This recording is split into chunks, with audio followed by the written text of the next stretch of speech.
விராட் கோலி கூட கிரிக்கெட் விளையாடிட்டு இருந்த பையன் இன்னைக்கு அரசியலில் ரொம்ப முக்கியமான புள்ளி.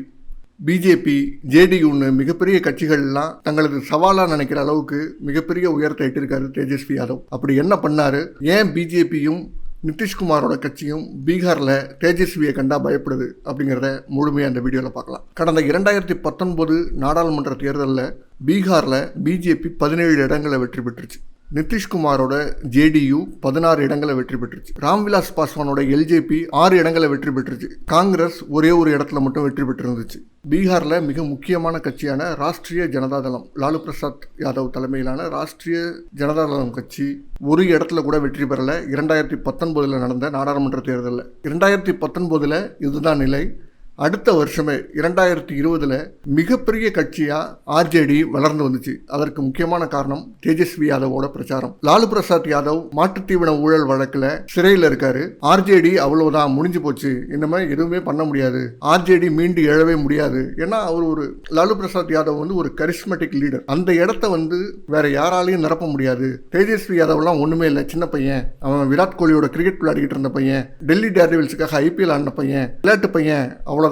அவனால ஒரு பொலிட்டிக்கல் பார்ட்டியை லீட் பண்ண முடியுமா அப்படிங்கிற சந்தேகங்கள்லாம் இருந்துகிட்டு இருக்கும்போது 2020 சட்டமன்ற தேர்தல் வருது பீகார்ல. அந்த சட்டமன்ற தேர்தலில் மொத்தம் இருக்கக்கூடிய 243 தொகுதிகளில் 77 இடங்களை ஆர்ஜேடி பெறுது. தனிப்பெரும் கட்சியா, ஒரு பெரிய கட்சியா, நிறைய உறுப்பினர்களை கொண்ட கட்சியா 2020 சட்டமன்ற தேர்தலில் வருது. 2வது இடத்துல பிஜேபி இருக்கு. ஆர்ஜேடி ஆட்சி அமைக்குமா அப்படின்னு பார்க்கும்போது, ஒட்டுமொத்தமாக மெஜாரிட்டி மார்க் அப்படின்னு பார்க்கும்போது ஆர்ஜேடி கிட்ட பலம் இல்லை. ஆர்ஜேடியோட கூட்டணி, அதாவது ஆர்ஜேடி, காங்கிரஸ், கம்யூனிஸ்ட் கட்சிகள், இந்த கூட்டணி மொத்தம் 110 இடங்களை பெறுறாங்க. ஆப்போசிட்டில் இருக்கக்கூடிய ஜேடியு, ஜனதாதள் யுனைடெட், பிஜேபி, 2 கட்சிகளும் சேர்ந்து 132 தொகுதிகளை கொண்டு வராங்க. இது மெஜாரிட்டி மார்க்கை எட்டிடுது. அதனால பிஜேபி ஜேடியு கூட்டணி ஆட்சி அமைக்குது. கொஞ்ச நாள்லயே ஜேடியு பிஜேபியிலேருந்து விலகி வெளியில் வருது. வெளியில் ராஷ்ட்ரிய ஜனதாதள் கூட கூட்டணி வைக்குது. அதாவது தேஜஸ்வி யாதவ் கூட கூட்டணி வைக்குது. நிதிஷ்குமார் தொடர்ந்து முதலமைச்சராகவே இருக்காரு. துணை முதலமைச்சர் பதவிக்கு தேஜஸ்வி யாதவ் வர்றாரு. இந்த கூட்டணி கொஞ்ச நாள் நினைக்குது. இந்த சமயத்தில் தான் இந்தியா கூட்டணி உருவாகுது. இந்தியா கூட்டணி இந்த தேர்தலுக்கு இந்தியா கூட்டணி உருவாகிட்டு இருக்கும் போதே முதல் கூட்டத்தில் நிதிஷ்குமார் கலந்துக்கிறாரு. 2வது கூட்டத்திலையும் நிதிஷ்குமார் கலந்துக்கிறாரு. 3வது கூட்டத்தில் கலந்துக்கல. அவர் இந்தியா கூட்டணியிலிருந்து வெளியில் போய் திரும்ப என்டிஏ கூட்டணியிலேயே போய் சேர்ந்துடுறாரு. அதாவது 17 மாதங்கள் தேஜஸ்வி யாதவ் துணை முதல்வராக இருக்காரு. இந்த காலகட்டத்தில் அவர் செய்த பணிகள் எல்லாமே பீகாரில் ரெஃப்ளெக்ட் ஆகுது. நிதிஷ்குமார் மீண்டும் என்டிஏ கூட்டணிக்கு போனதுக்கு பிறகு தேஜஸ்வி யாதவோட பிரச்சாரம், அதாவது இந்த நாடாளுமன்ற தேர்தல் 2024 நாடாளுமன்ற தேர்தலுக்கு தேஜஸ்வி யாதவோட பிரச்சாரம் மிகப்பெரிய பேசுபொருளாக இந்தியா முழுக்க பேசப்பட்டுக்கிட்டு இருக்கு. காரணம், ஏறக்குறைய 251 ரேலிஸ் நடத்திருக்காரு பீகார் முழுக்க. இந்த எலெக்ஷன் சமயத்தில் மட்டும் ஏறக்குறைய 92 பொதுக்கூட்டங்களில் பீகார் முழுக்க கலந்துகிட்டு இருக்காரு. அவர் என்ன பேசினாரு அப்படின்னு பார்த்தோம்னா, பீகாரில் ரொம்ப முக்கியமான ஒரு இஷ்யூ இப்போ சமீப காலத்தில் அப்படின்னு பார்த்தோம்னா அக்னிவீர் திட்டம். அக்னிவீர் திட்டம்னா இளைஞர்களை 4 ஆண்டுகளுக்கு வேலை வாய்ப்பு கொடுத்து இந்தியன் ஆர்மியில், அதுக்கப்புறம் திரும்ப வெளில அனுப்பி விட்டுருவாங்க. Temporary job. இந்த டெம்பரவரி ஜாபுக்கு பீகார் முழுக்க, உத்தரப்பிரதேசம் முழுக்க, ஜார்க்கண்ட் முழுக்க நிறைய போராட்டம் நடந்துச்சு. இதை எதிர்த்து, இது ஒரு டெம்பரவரி ஜாப், எங்களுக்கு பர்மனெண்ட்டாக ஜாப் வேணும் அப்படிங்கிற கோரிக்கையோட இளைஞர்கள் போராடினாங்க. அந்த போராட்டத்தோட தனது குரலையும் சேர்த்துக்கிட்டார் தேஜஸ்வி யாதவ். இந்தியா கூட்டணி ஆட்சிக்கு வந்தால் இந்த அக்னிவீர் திட்டம் கைவிடப்படும், அதுக்கு பதிலாக வேலைவாய்ப்பு வழங்குவோம், பர்மனெண்ட் வேலைவாய்ப்பு வழங்குவோம் அப்படின்னு சொல்லி தேஜஸ்வி யாதவ் தொடர்ந்து பிரச்சாரம் பண்ணுறாரு. கடந்த 10 ஆண்டு மோடி ஆட்சியில் வேலைவாய்ப்பு மிகப்பெரிய அளவுக்கு அடி வாங்கியிருக்கு.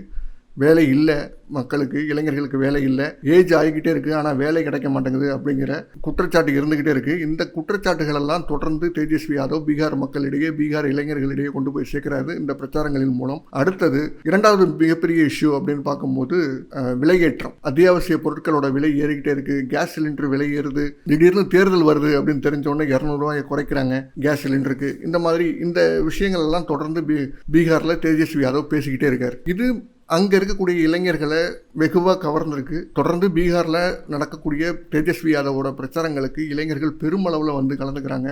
இது களத்தில் ஒரு மாற்றத்தை காட்டுது அப்படின்னு பீகாரில் இருக்கக்கூடிய செஃபாலஜிஸ்ட் சொல்கிறாங்க. பீகாரில் இருக்கக்கூடிய ஜேர்னலிஸ்ட் தொடர்ந்து எழுதுகிறாங்க.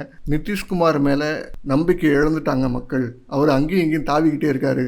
இப்போ கூட இந்த லோக்சபா எலெக்ஷன் கேம்பெயின்ஸுக்கு கூட பெரிய அளவில் நிதிஷ்குமார் கவனம் செலுத்தலை, அவர் பிரச்சாரங்களுக்கே வரல அப்படிங்கிற மாதிரியான குற்றச்சாட்டுகள்லாம் எழுந்திருக்கு. அதற்கு காரணம் இப்போ கடைசி நாள் தேஜஸ்வி யாதவ் பிரச்சாரம் பண்ணும்போது, நான் இன்னைக்கு கூட ஒரு பிரச்சாரத்தில் கலந்துக்க போகிறேன், இது என்னோட 251வது பிரச்சாரம் இந்த எலெக்ஷனுக்காக கடந்த 2 மாதத்தில், ஆனால் நிதிஷ்குமார் வெளியே வரல, அவர் திரும்ப இந்தியா கூட்டணிக்கு வந்துடலாமான்னு யோசிச்சுக்கிட்டு இருக்காரு அப்படிங்கிற ஒரு குண்டை தூக்கி போட்டுட்டு போயிட்டார் தேஜஸ்வி யாதவ். அவர் வீல் சேரில் தான் வந்தார். காரணம், அவருடைய ஸ்பைனல் கார்டில் ஏதோ இன்ஜுரி ஏற்பட்டிருக்குதான், அதனால் வீல் சேரில் தான் இப்போ வந்துகிட்டு இருக்காரு. இந்த வீல் சேரோட தான் அவர் பல இடங்களுக்கு பயணம் பண்ணி ஏறக்குறைய 3500 கிலோமீட்டர் பயணம் பண்ணியிருக்காரு பீகாரில் மட்டும் தன்னோட பிரச்சாரங்களுக்காக. வேலைவாய்ப்பு அப்படிங்கிற அந்த விஷயத்தில் மட்டும் 4 குற்றச்சாட்டுகளை தேஜஸ்வி யாதவ் வைக்கிறாரு. அதில் 1, பேப்பர் லீக்ஸ். கவர்மெண்ட் எக்ஸாம் நடத்துகிறாங்க வேலைவாய்ப்புக்காக. அந்த பீகார் இப்போ டிஎன்பிஎஸ்சி இங்கே நடக்கிறது மாதிரி பீகாருக்கான பப்ளிக் சர்வீஸ் கமிஷன் இருக்குது, அவங்க எக்ஸாம் நடத்துகிறாங்க. அதோட பேப்பர்ஸ் வந்து தொடர்ந்து லீக் ஆகுது.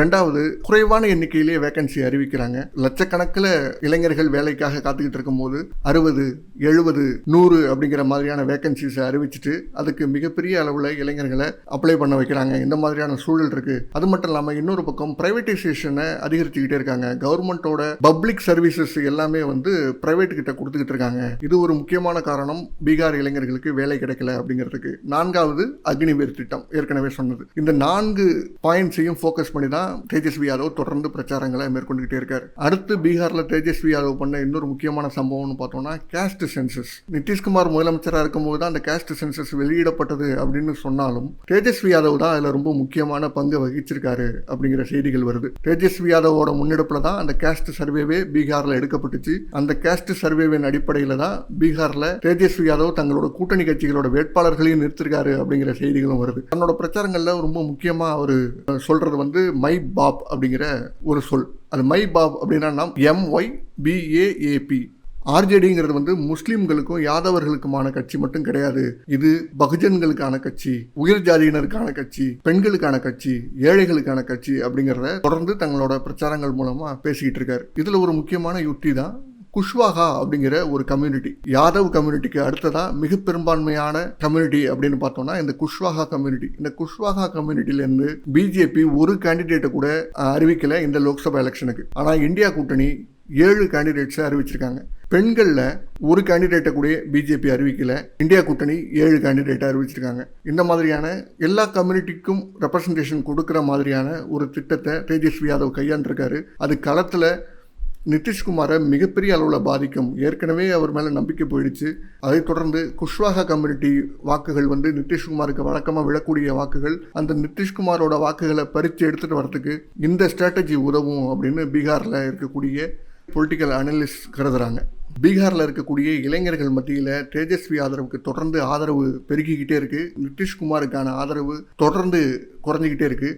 அது மட்டும் இல்லாமல் பிஜேபி அக்னிவீர் திட்டத்தை அறிவித்ததுனால அவர்களுக்கு எதிராகவும் ஒரு மனநிலை இருக்கிறதுனால இந்த நாடாளுமன்ற தேர்தலில் இருக்கக்கூடிய 40 தொகுதிகளில் பெருவாரியான தொகுதிகள் ஆர்ஜேடி பக்கம் திரும்பக்கூடும். இந்த முறை இந்தியா கூட்டணி அங்கே அதிகமான சீட்டுகளில் வெல்லும் அப்படிங்கிற கருத்துக்கள் நிலவுது. என்ன நடக்குது அப்படிங்கிறத பொறுத்திருந்து பார்ப்போம். நன்றி.